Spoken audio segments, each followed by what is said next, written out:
हम सभी को पता है ना कि फ्रूट्स एंड वेजिटेबल हमारी हेल्थ के लिए कितने इंपॉर्टेंट है। ऑफ कोर्स, और हम सब चाहते हैं कि ये जो फ्रेश फ्रूट्स एंड वेजिटेबल्स हैं वो फार्म से सीधे हमारी प्लेट में आ जाए, राइट? लेकिन फार्म से कोसों दूर रहने वाले हम जैसे शहर के लोगों की किस्मत में ये फ्रेशनेस कहाँ? But you know what, scientist ने इसका हल पहले ही निकाल दिया।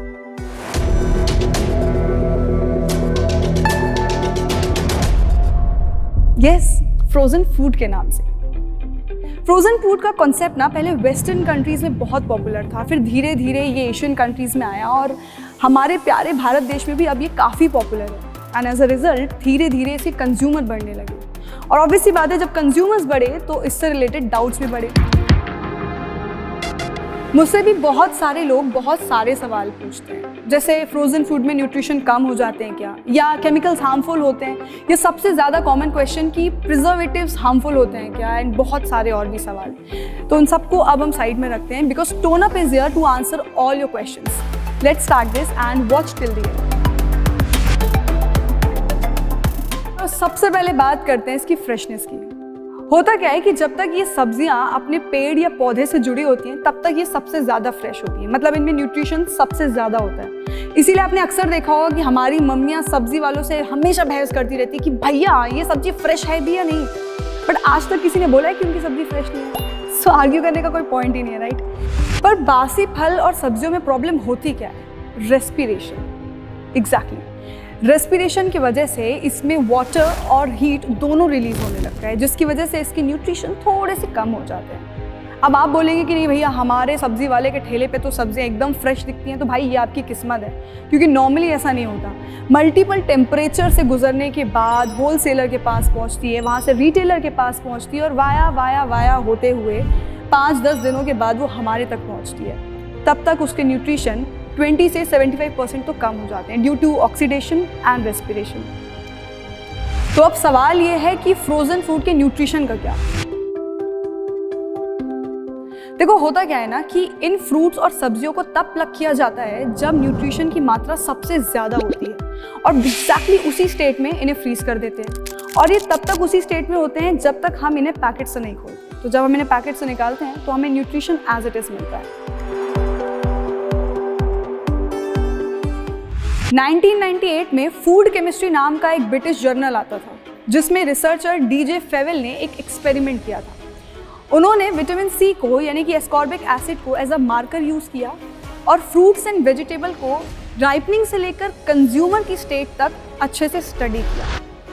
एक्चुअली पता है, रिजल्ट बड़े ही शॉकिंग निकल के आए, क्योंकि ये जो फ्रूट्स एंड वेजिटेबल अपने राइपनिंग स्टेट में थे ना, तब इनमें न्यूट्रिशन बहुत ज़्यादा थे। लेकिन वो जो हमारे फ्रोजन फूड थे ना, उनमें न्यूट्रिशन कंपैरेटिवली बासी फल सब्जियों से काफ़ी ज़्यादा थे। इनफैक्ट आप ये बोल सकते हैं कि उनमें न्यूट्रिशन बिल्कुल उतने ही थे जितने उनकी राइपनिंग स्टेज पे। अब आप पूछेंगे कि ऐसे कौन से मेथड से फ्रीज करते हैं कि इनके न्यूट्रिशन ही नहीं जाते? तो चलिए मैं आपको वो बताती हूँ। सो देयर आर 2 मेथड्स, एक है मैकेनिकल और एक है क्रायोजेनिक। मैकेनिकल मेथड कोई नया नहीं है, ये वही सैकड़ों साल पुराना मेथड है जिसमें फ्रूट्स एंड वेजिटेबल को प्लग करते हैं और डायरेक्टली फ्रीजिंग टेम्परेचर में स्टोर कर देते हैं। अब बात करते हैं दूसरे मेथड की, यानी कि क्रायोजेनिक। तो इसमें क्या होता है कि फ्रूट्स और वेजिटेबल्स के ऊपर लिक्विड नाइट्रोजन या कार्बन डाइऑक्साइड का स्प्रे किया जाता है, जिससे ये बहुत अच्छी तरह से डिहाइड्रेट हो जाते हैं। अच्छा, फ्रोजन फूड का ना सिर्फ एक लौता ड्रॉबैक है इनका टेक्सचर थोड़ा चेंज हो जाता है, या आप बोल सकते हैं लॉस ऑफ टेक्सचर। लेकिन अगर हमें टेक्सचर लॉस करने के बाद भी न्यूट्रिएंट्स पूरे मिल रहे हैं तो सौदा बुरा नहीं है। जहां तक बात केमिकल्स की है, तो ये जो डीप फ्रीज या फ्रोजन फूड होते हैं ना, इसमें कोई भी हार्मफुल केमिकल इस्तेमाल नहीं होता। लेकिन हाँ, चाहे फ्रोजन फूड हो या पैक्ड फूड आइटम, खरीदते वक्त लेबल अच्छे से पढ़ें और सोच समझ कर ही खरीदें। लेबल पे लिखे हुए इंग्रेडिएंट्स अच्छे से पढ़ें। So here are the most popular frozen vegetables: peas, carrot, broccoli, beans, cauliflower, corn, spinach and sprout. अब आप सोच रहे होंगे कि ये जो फ्रोजन फूड है, इन्हें कंज्यूम कैसे करना है या फिर इन्हें डीप फ्रीज कैसे करना है। बहुत ही सिंपल है। या तो आप इसे 3 से 4 मिनट तक गैस पे या माइक्रोवेव पर हीट कर लें, या फिर आप इसे स्टीम कर सकते हैं। और सिंपल तरीका है कि फ्राइंग पैन पर इन्हें कवर करके हीट कर लें, या इसके अलावा आप इसे 10 मिनट तक ओवन में बेक कर सकते हैं। And tada, food is all ready to serve nutrition and test.